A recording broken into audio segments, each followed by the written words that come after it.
اسلام ہماری حیا کا کس قدر خیال رکھتا ہے۔ حضور علیہ الصلوۃ والسلام نے ارشاد فرمایا تم اپنے ستر کی، اپنی شرم گاہوں کی حفاظت کرو سوائے بیویوں کے اور باندیوں کے، بس۔ تو ایک صحابی عرض گزار ہوئے کہ یا رسول اللہ جب ہم تنہا ہوتے ہیں، کوئی بھی ہمیں نہیں دیکھ رہا ہوتا، کیا ہم اس وقت اپنا ستر کھول سکتے ہیں؟ تو حضور علیہ الصلوۃ والسلام نے کیا شاندار جملہ ارشاد فرمایا، اللہ اس بات کا زیادہ حقدار ہے کہ اس سے حیا کی جائے۔ تم تنہا ہو تو یہ نہیں کہ کپڑے اتار کے سو گئے، نہیں، اللہ تو اس وقت بھی تمہیں دیکھ رہا ہے، تو تمہیں تنہائی کے اندر بھی اپنا ستر چھپانا ہے۔ جب ازدواجی تعلق انسان قائم کر رہا ہو اس وقت بھی شرم و حیا اسلام کو کتنی پسند ہے کہ کہا گیا کہ مرد کو چاہیے کہ اپنے اوپر ایک چادر ڈال لے، اس وقت بھی اپنے ستر کو مکمل طور پر کھولنے کی اجازت نہیں ہے۔ مرد کا ستر ہے ناف سے لے کر گھٹنوں کے نیچے تک کا ایریا، ناف سے گھٹنوں کے نیچے تک کا جو ایریا ہے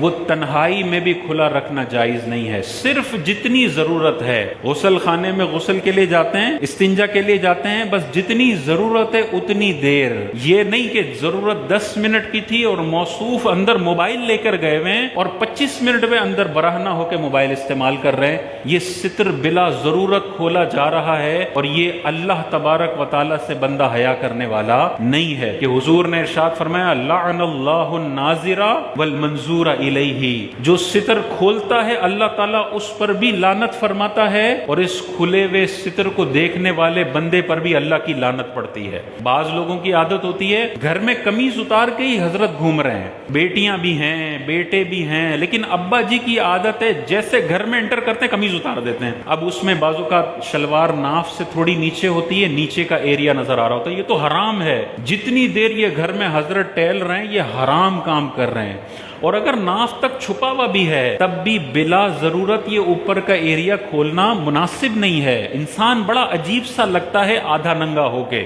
اس میں سینسیبلٹی یہ ہے کہ بنیان تو ہو اندر، بعضوں کا یہ ہوتا ہے کہ بنیان بھی نہیں ہے، اور پھر حضرت بیلکنی میں آئے ہوئے اور بیلکنی میں بغیر بنیان کے بغیر قمیض کے کھڑے ہوئے اور نظارے کر رہے ہیں اور لوگ ان کے نظارے کر رہے ہیں۔ کیا شخصیت کا تاثر جائے گا، اس کو لوگ دیکھ رہے ہوں گے، کیا شخصیت کا تصور جائے گا۔ اس کے مقابلے میں وہ بندہ جو ڈیسنٹ لباس کے ساتھ گیلری میں آ کے کھڑا ہوتا ہے، دونوں میں سے دیکھیں آپ کس کو زیادہ عزت والا سمجھیں گے، جو پورے لباس کے ساتھ گیلری میں آیا ہے یا گھر میں چکر لگا رہا ہے۔ تو یہ عادت بہت بری ہے، مسلمانوں میں رائج ہو رہی ہے، قمیض اتارنے کی عادت نہیں ہونی چاہیے۔ اگر گرمی لگ رہی ہے تو بنیان کم از کم ہونا چاہیے، اگر بہت ہی زیادہ کوئی 50 ڈگری ہو گیا ہے اور رہا نہیں جا رہا تب کہیں جا کے اگر آپ کر لیں اور ناف سے اوپر کا تھوڑا ایریا کور ہے گھٹنوں کے نیچے کا، چلیں شاذ و نادر، لیکن وہ 365 دن میں 5 دن ہوتے ہیں، حضرت تو 365 دن ایسے گھوم رہے ہوتے ہیں،